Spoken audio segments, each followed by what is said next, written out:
que su abuelo le había contado. No era para esta actividad, sino para que Jonathan pudiera comparar su infancia con aquella tan lejana. El hombre había nacido en la isla en los años 30. Vino a la ciudad a trabajar en el puerto. Se quedó viviendo en la barranca y cuando en el puerto se quedó sin trabajo se hizo pescador, actividad que nunca había abandonado del todo. Mi abuelo no tiene nada. Seguramente quería decir que no tenía nada importante ni exitoso ni relevante para contar. Tampoco había objetos antiguos que hubieran pertenecido a la familia, o tal vez quien no tenía nada era Jonathan. Su madre lo había dejado con los abuelos desde que nació. La abuela trabajaba todo el día. Por no tener siquiera un padre que lo reconociera, su abuelo lo había criado. Acordamos que la historia del abuelo era buena para ser contada. Le expliqué que era importante porque estaba ligada a la historia portuaria de la ciudad.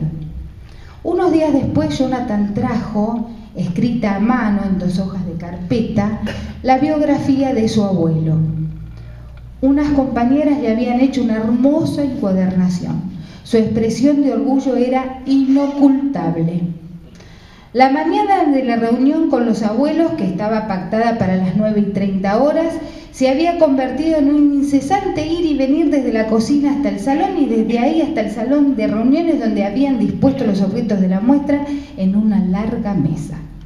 Las biografías en el centro, sobre algunas mesitas, y a un costado ya tenían servidas las bebidas y cortadas las tortas.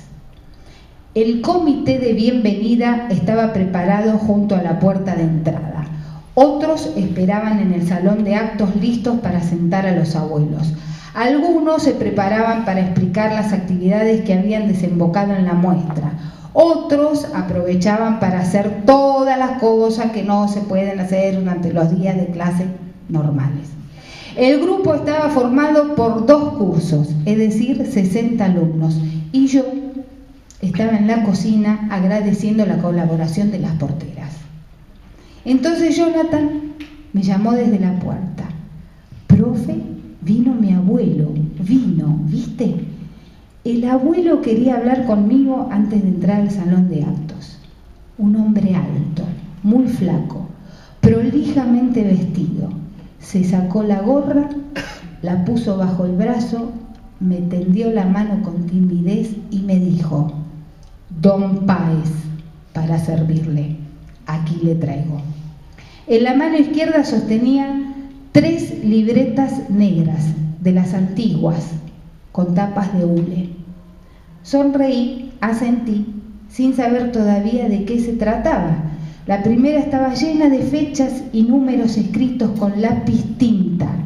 La encabezaba una anotación con fecha de mayo de 1932.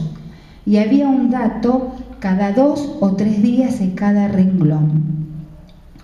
Mientras me preguntaba qué tendrían las libretas, el señor Páez me dijo: las empezó mi padre y yo todavía anoto. Es la altura del río frente al puerto, ¿vio? La altura del río Paraná día tras día durante los últimos 75 años.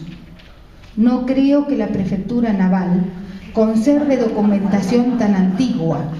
Esos datos serían invalorables para cualquiera que tratara de hacer una investigación sobre el comportamiento del río frente a la ciudad. Este hombre había salvado sus libretas de las innumerables inundaciones, las mudanzas apresuradas que le siguen y el paso del tiempo. Para él eran valiosas y las ofrecía para que su nieto también tuviera un legado familiar para mostrar. Los ojos de Jonathan, cuando los acompañaba al salón de actos para la apertura de la muestra, me pagaron el esfuerzo de los últimos días.